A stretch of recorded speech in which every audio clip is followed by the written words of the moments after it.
is up. So welcome to our Wednesday special. So seperti biasa hari ni kita akan makeup dan sembang santai. So kalau hampa suka makeup and or suka cerita-cerita jenayah, crime investigation or mystery, I'm your girl. So hit the subscribe button down below and I'll show up every Wednesday, insyaAllah.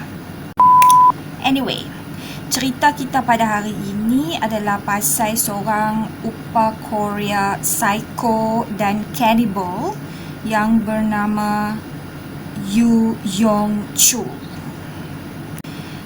Safe to say, seorang jantan tak guna sekupang. Yeah, I said what I said. Okay, so seorang jantan Yong-chul ni lahir pada 18 April 1970 guys, di Mapo District, Seoul, South Korea. Yong-chul ni lahir dan membesar dalam keluarga yang sangat miskin. Kalau hampa tengok cerita-cerita Korea, hampa tahu sangatlah macam mana orang-orang Korea yang miskin ni, macam mana kehidupan mereka sepanjang membesar tu. Alright, so like usual, disebabkan keluarga dia miskin, dia ni selalulah kena jadi target bully, kena pukul dan sebagainya. So sebab apa aku cerita benda-benda background story ni? Sebabkan childhood dia lagu ni lah, dia buat apa yang dia buat. Okay, so aku akan ceritakan apa yang dia buat, and memang reflect gila dengan dia punya orang kata background sepanjang dia membesar as a child. Disebabkan childhood dia yang berliku ni, dia start benci orang kaya. So basically lebih kurang macam plot Joker, seorang jantan yang tersakiti. And fast forward, bila dia dah besar, dia tak ada kerja satu, dia kerja duk pergi jadi kawak, you guys. Asyik-asyik lah kena tangkap sebabkan atas kesalahan jenayah, mostly kesalahan mencuri lah. Aku list satu-satulah apa je jenayah dia tu kan. So pada 1988 dia ditangkap kerana mencuri, and pada tahun 1991 kena tangkap mencuri lagi, 8 bulan penjara guys. And pada tahun 1995 si Yakfur Salam ni, dia pergi jual porn budak-budak pula. Pada tahun 1998 check in lagi. Kali ni penjara selama 2 tahun sebab mencuri, pemalsuan identiti dan juga kes kecurian identiti lah. Okay, dalam celah-celah tu pada tahun 1991 dia kahwin dengan dia punya girlfriend. Yep, dia ada girlfriend guys. Homeboy got a girlfriend. Okay, markah dia ada, hasil perkahwinan dengan dia dapat seorang anak lelaki. So I mean, maybe bad boys that checks in and out of jail ni dari dulu memang laku keras ke ha? Anyway, tahun 2000 dia dibebaskan dari penjara kan, sebab pada tahun 1998 dia check in penjara 2 tahun. So keluar tu pirogol budak 15 tahun pula you guys. Masuk pula balik penjara, check in pula 3 tahun 6 bulan. And then pada tahun yang sama, tahun 2000, Oktober 27, bini dia mungkin dah tak larat sabar dah kot nah. So bini dia ceraikan dia. So aku pun terkejut juga, like berapa tahun dah kot lelaki hang duk check in, check out hotel penjara besi tu, hotel besi tu. Like, what takes you so long? Tapi tak tahulah, mungkin love blinds people. Tak tahu. Now let's get to the fun part. September 11 tahun 2003 dia dibebaskan, and Tak berapa hari lepas tu bermulalah kegilaan dia, you guys. Pada September tu lah bermula dia punya killing spree. Pada September 24 pada tahun 2003 tu, Yong Chul ni dia pecah masuk ke satu rumah orang kaya ni. And owner dia ialah seorang profesor universiti bernama Lee Dok-soo. So profesor ni dia ditikam dengan kejam memakai pisau dekat leher. Kat leher dia nah.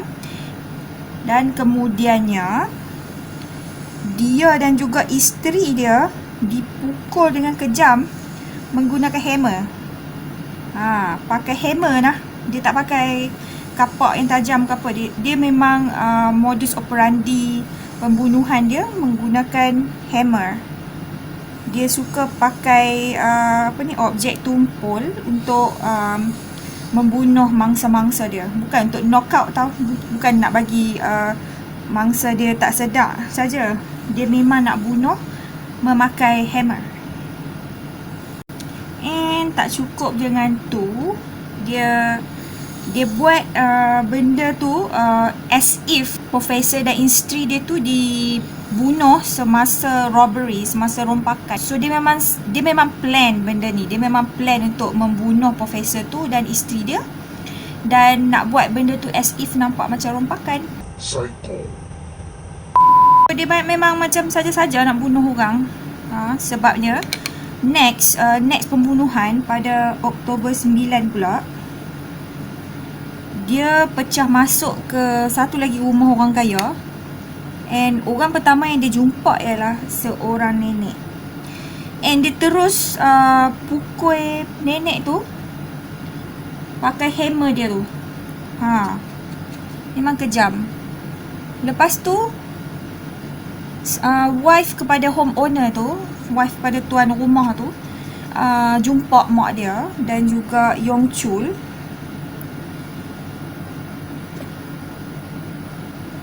And Yong Chul tanya ada lagi tak orang dalam rumah. And dia terus tendang perut bini tuan rumah tu dan juga pukul juga pakai hammer.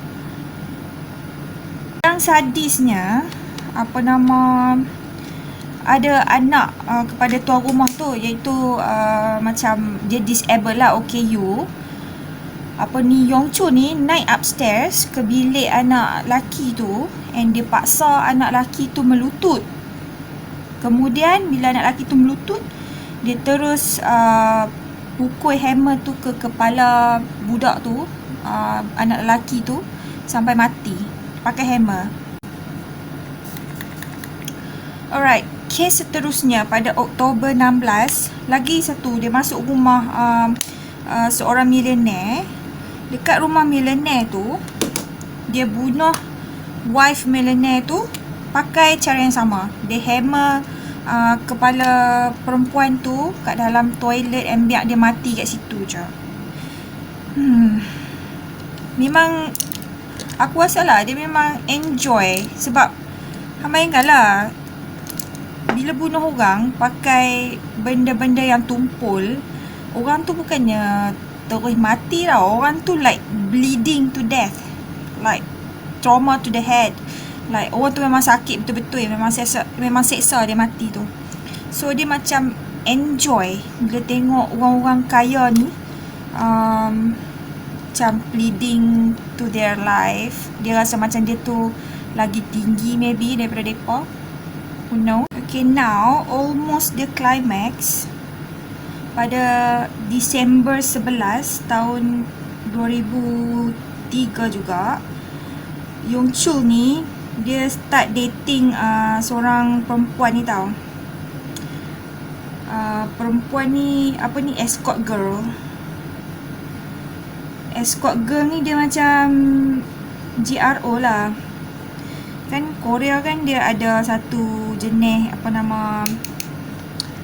budaya ni dekat sana, yang escort girl ni memang diperlukan, dipakai, and memang banyak walaupun illegal. Tapi memang banyak orang pakai benda-benda perempuan-perempuan GRO dan pelacur ni. Lepas tu tak apalah, dah dia dating dengan perempuan tu. At some point, perempuan tu dapat tahu dia punya rekod-rekod jenayah. So perempuan tu minta putus. Perempuan escort girl pula yang cerdik daripada bini dia dulu tu. Lepas tu tak apa, dah dia minta break. Itu menyebabkan Yeon Chul marah. Okey, Yeon Chul marah yang sangat-sangat marah. Jadinya pada Februari tahun 2004 ya.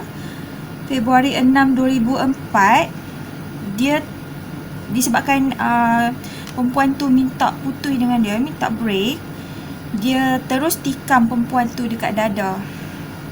And that kills her. Tapi ada jugalah kontroversi yang mungkin Yeon Chul tak bunuh pun perempuan tu. Yang mungkin perempuan tu bukanlah pembunuhan pertama. Dia bukan awal, maksudnya ada teori mengatakan yang perempuan tu sebenarnya dibunuh oleh pembunuh bersiri yang lain dan bukan Yeon Chul. Tapi tak kisahlah, dan cerita ni sebabkan aku nak match dengan timeline. So kita tak payah cerita pasal teori-teori konspirasi lain. Kita just assume that he did stab perempuan tu dekat dada. Okay. And after that, 3 hari lepas tu, Yeon Chul ni dia pergi bunuh pula orang yang duduk menega tepi jalan ni, nama Chung Yong Dae. Kat Korea kan ada banyak orang menega tepi jalan kan. Dia pergi bunuh orang menega tepi jalan tu pula, tak ada pasal-pasal. 3 hari lepas tu nak pergi bunuh orang yang menega tepi jalan. Ada masalah betul lah tadi. Aku kata dia ada masalah. Sebab lepas pada tu, Mac 16, dia bunuh lagi seorang perempuan, Kwon Jini. Dia pergi cekik perempuan tu, tak ada pasal-pasal dia pergi cekik kawan tu. Lepas tu dia kerat-kerat badan tu, dia pergi buang dekat University Sogang. Lepas tu dia pergi bunuh lagi orang yang menega tepi jalan tu pada April 14 pula, disebabkan kawan tu jual fake Viagra kat dia, you guys.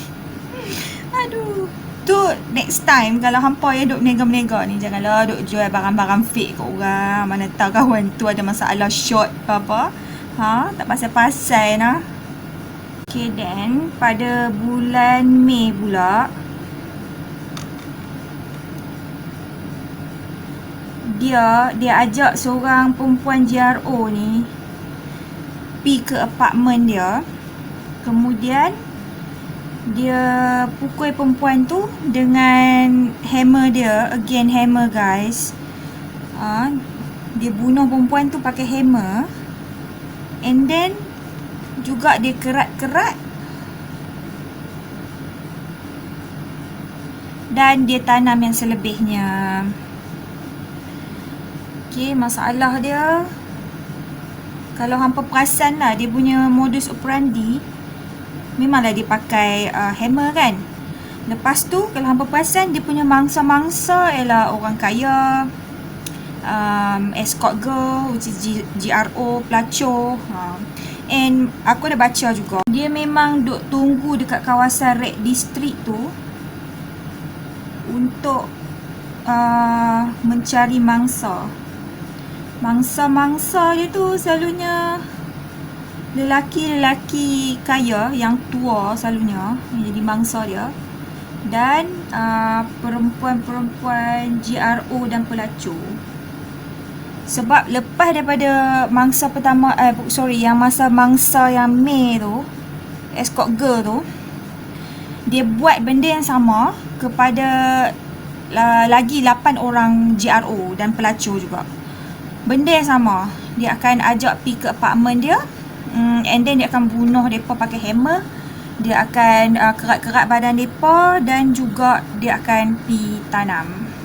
Akhirnya lepas 2 hari selepas pembunuhan terakhir dia, finally dia ditangkap. And dia ada cakap juga ya, ni part psycho dia. Dia ada cakap masa confession dia tu, kadang-kadang lepas dia potong badan mangsa-mangsa dia tu, dia akan makan jantung depa, guys. Ew. Oh, lepas tu bila polis tanya, hang makan semua ke? Semua mangsa hang akan makan ke jantung depa?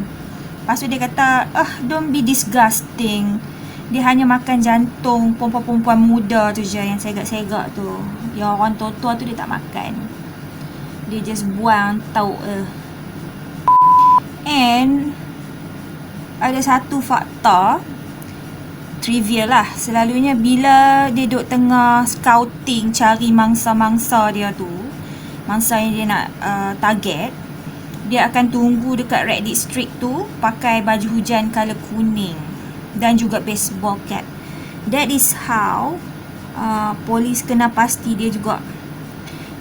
Hence the nickname the Raincoat Killer. Yang psikonya, masa dekat mahkamah,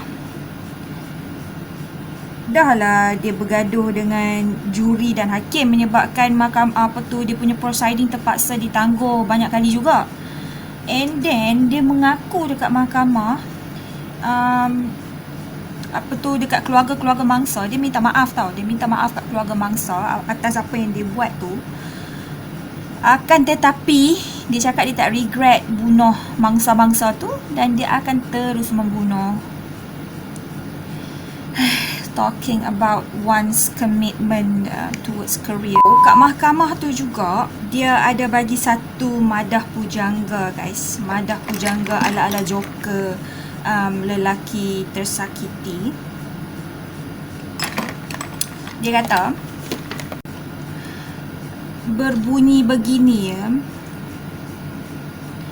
women shouldn't be sluts and the rich should know what they have done, quote unquote.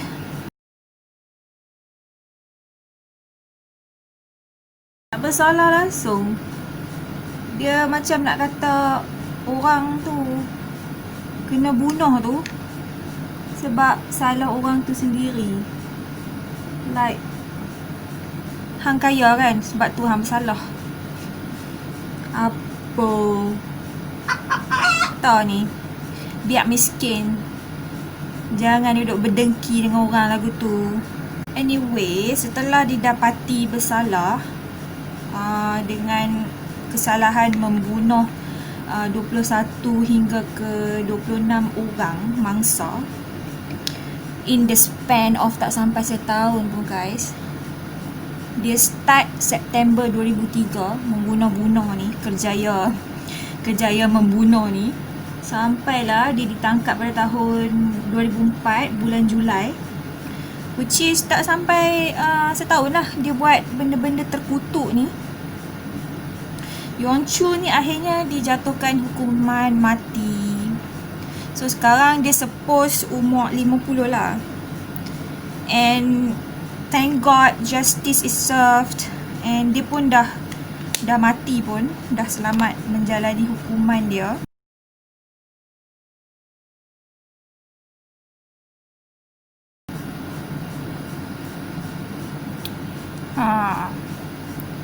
Biasalah mulut kecil. Bila mulut kecil ni, so kita kena overline sikit lah. Kan nak pergi kena react kan. Okay, makeup is it's not done. Jangan lupa kita punya highlighter, guys. Haruslah membutakan mata yang memandang. Dan juga if you go to your ex wedding, make sure you overshadow the bride. Bulu mata harus bulu mata harus. Setiap kali kerdipan-kerdipan ni terbang kemah. Macam tu. touch up sikit dulu sebelum nak keluar tu. Sui mak nah ha. Okay, so if you like what we're doing right now, kalau hampa suka kita punya special Wednesday ni, make sure you like, share and subscribe to my channel. Sincerely Ika untuk terus support channel ni, so that aku dapat buat lagi banyak video yang menarik. And kalau hampa ada suggestion cerita-cerita misteri ataupun crime-crime yang menarik, hampa boleh juga komen down below. Okay, untuk aku buat research dan aku buat video berkenaan suggestion hampa tu. Okay, see you next week on the same day. Stay safe and bye.